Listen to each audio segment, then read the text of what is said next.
I want to take just a little bit of a break from the Tez Walker thing, but we're going to talk about it. But I want to start off with a little limbering up, if you will. So, assuming that Florida State is 1, Conor, who are the next 5 in the ACC? No order, right? No, give me in order. Oh, no, this is not easy. I'm not making this easy on you. I need them in order. I assume that it's going to be some combination of Clemson, North Carolina, Miami, Duke, and Louisville. Unless you really want to go Syracuse. If you go Syracuse, let me know. You don't. Okay, good. So I've given you the 5. Rank those 5.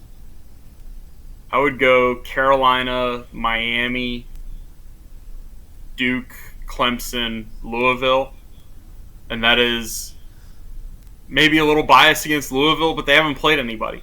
We'll see them play a real team this weekend, and we'll see how that goes when the Irish come to town with the 30-game regular season winning streak against the ACC. By the way, that was Conor O'Neill, Deacons Illustrated, right there. Let me ask Brett Friedlander, rank those 5 teams behind Florida State. I hate to, piggyback on Conor, but I would pick the same order except if Riley Leonard is unable to play. If Riley is hurt or diminished in any way, shape, or form, I would probably put Duke at number 5. But otherwise, I would go Carolina, Miami, Duke, Clemson, and Louisville, with the caveat that Louisville might be better than we're giving them credit for, but we shall see Saturday night. Yes, I would agree with that. If Riley Leonard is healthy, I would probably just put them in front of North Carolina on your list. I am bullish on the Blue Devils, and I think they blew the game. They should have beaten Notre Dame. And my reasoning was, they blew an opportunity. This is the weirdest thing ever to be talked about in playoff conversations. Based on wins, it would have been. Obviously, they didn't win the game. But based on who they beat and a healthy Riley Leonard, because if they win that game, Riley Leonard does not get compromised. A win over State, by the way, which could look like a La Liga score. I mean, that could be 3-2 now. And then going to Tallahassee as a top 10 matchup. Oh man, how awesome would that have? That ESPN wouldn't have known what to do with that. What are your? Let's bring in Tez now, since we all agree that UNC is great, or at least as UNC might be the second best team in this group. I don't know about great, but they are undefeated. So, Brett, thoughts on how the whole Tez Walker thing played out? Well, how it played out or how it's going to play out now that he's back. I think the way it played out is that Josh Stein and a bunch of high-powered lawyers threatened the NCAA with an antitrust investigation or lawsuit. And considering that the NCAA has not won a lawsuit, has not won a court suit since the O'Bannon case, over a decade ago, I think that they basically said, "Okay, we've done enough damage here. Let's get out of this without having to pay another couple of $1 million." So I think that's how that shook down. And if I'm Florida State, I'm getting the same new information together to get the Jackson kid eligible as well, because I think that the NCAA has shown that it's got no stomach to fight any of these anymore. Moving forward, I think that this makes UNC such a much more of a viable ACC championship contender, and if they are, that puts them in the conversation for the playoff. Absolutely. Their defense is good enough. Drake is starting to now become Drake because he's got a receiving core that is already starting to get better. He's starting to get some chemistry with, Nate McCollum coming in made everybody else better because it opened things up, and adding a wide receiver 1 to that mix is going to make it even better. So, and when you look at the schedule, beat Miami at home, and now you go into that Clemson game at Death Valley. Okay, maybe the Duke game and then the Clemson game, undefeated with a shot at really doing something special. Yeah, Riley Leonard will be back by the time that Carolina and Duke clash. Conor, your thoughts on Tez? Yeah, what I look at is the Carolina offense that is already pretty balanced, and I have to. There's no reason to think they're all of a sudden going to be pass happy because they have a new receiver thrown into the mix, right? So you're still going to be able to hit teams with Amarian Hampton and British Brooks. The offensive line has been better than I thought it would be. I don't know what people around that program thought it would be, but that was always kind of the weak link in my mind going into the season. So that's a dangerous offense, and as long as the defense keeps playing at this level, that's where I think this team goes, and that's why the ceiling is pretty high. Yeah, they may not throw it 50 times. I mean, they might throw it just 30 times, but I bet they throw it 10 of those times or more at Tez Walker. I mean, I think he's going to have a monster game in his first game out, and look, I'm here for it. I hope he puts up 700 receiving yards. Real quick to the Attorney General writing a letter. I don't know what impact the letter had because I don't believe the NCAA reacted favorably to that letter to Josh Stein. However, I do think that there were things in that letter that maybe if presented to an attorney in Indianapolis, they went, he's got a point. And here's the point. If a first-time transfer is okay, what's the basis for a second-time transfer not being okay?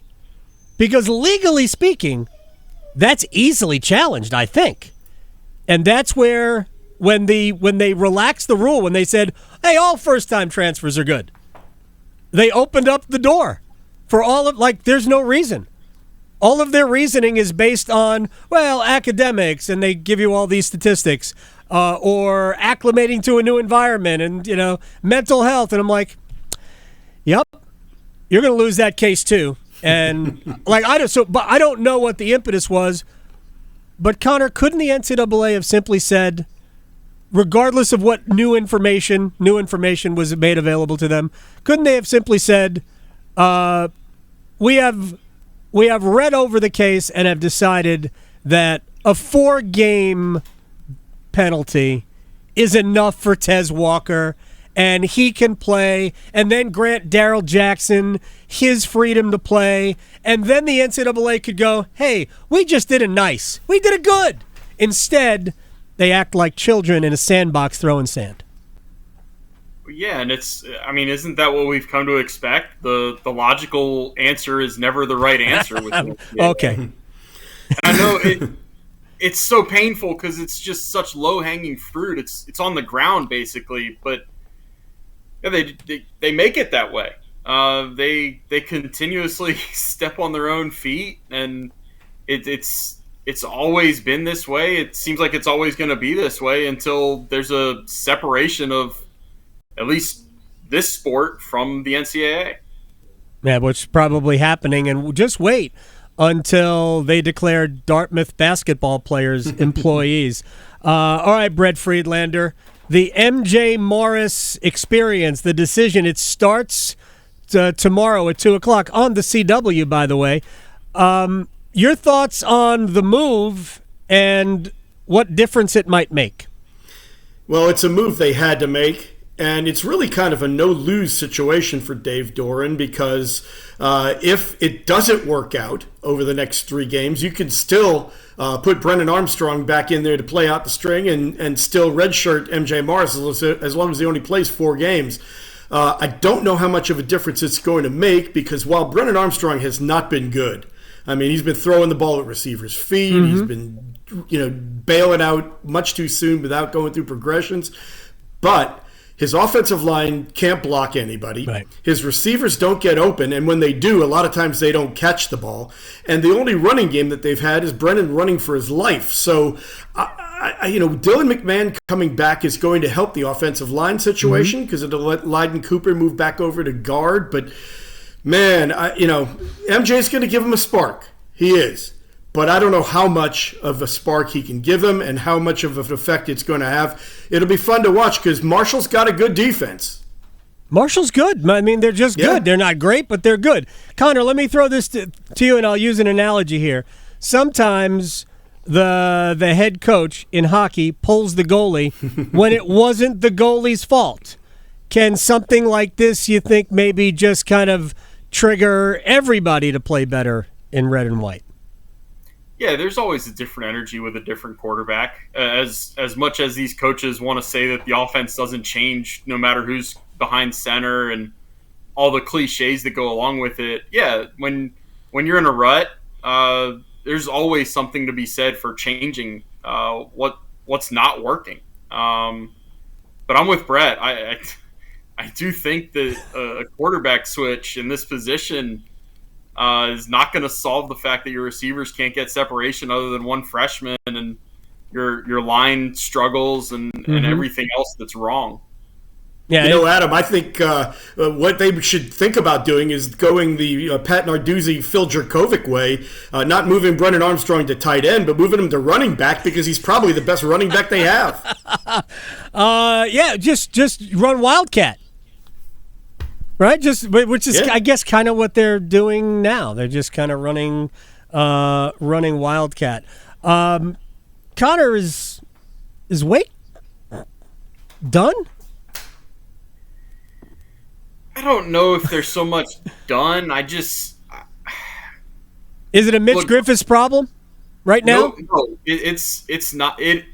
Mitch Griffiths is a problem. His play is a problem. It's a lot of the same stuff that we just talked about with State. It's an offensive line that struggled. It's a receiver core that doesn't get open very much, runs the wrong routes. It's a running back room that can't pass block. It's a systematic failure of an offense, and it's not like that they're horrible across the board on that side of the ball. It's really just the breakdowns that crush them. And so, yeah, as much as Wake fans want the change to be that they become the fourth ACC team. Oh, frozen. All right. Brett, your thoughts on Wake before I ask a final question. And we have lost Conor for the time being. It's all right. He'll come back. Sometimes we just do this on purpose. So your thoughts on Wake Forest and where they are? Well, if they don't turn the ball over 4 times against Georgia Tech, we're not having this conversation because they're 4-0. So I think that they've got issues, as Conor was saying. I mean, Mitch Griffiths is not Sam Hartman. His offensive line is not as good, and he's got really good receivers who aren't giving him a lot of help. But I think right now the biggest thing is self-inflicted problems. If they can keep from turning the ball over, they're good enough to win games against, say, Syracuse and NC State, and still get to 6 wins and be a bowl team. But this is a bridge year for them, and you see that there are issues that they've got to deal with. And I think we've got Conor back. We do have Conor back, and I'm going to close this with one final question, and it's not even mine. It was asked of me on Elon Musk's website, but I found it interesting, so I'm going to ask it to both of you. I will start with you, Brett. And Brett Friedlander from Saturday Road ACC columnist is here. More likely to happen, or what happens first? A Major League Baseball team from North Carolina plays in the World Series, or the Carolina Panthers win the Super Bowl? I would love to say the Major League Baseball team because I would love for North Carolina to get a team. You and I but both. I think that's an incredible long shot, so I'm going to have to go with the Panthers, even though that's a pretty long shot as well. Conor, your turn to tackle this hard-hitting question. For the sake of debate, I'll go with baseball. I will swerve, and I will note that NFL owners can't be fired. Unless there's something that I'm unaware of with that, and they sort of can. We fired Jerry Richardson. We fired Daniel Snyder. That's true. Sort of, but strange things have to happen. There. They fired him with a $6 billion going away package. Right. See, here's the problem. The question was a trick question. The answer is neither. Sorry. But I'm with both of you. I would love nothing more than Major League Baseball to be in North Carolina specifically, right here in my backyard in Raleigh, North Carolina. That's Conor O'Neill. Conor O'Neill _DI for either Deacons or Duke Illustrated. I think today it was Deacons Illustrated, shade on Duke. And Brett Friedlander, ACC columnist, Saturday Road. He didn't throw shade on Duke. I'm just giving him a hard time. Hey, thanks, fellas. I appreciate your time, man. We'll do it again.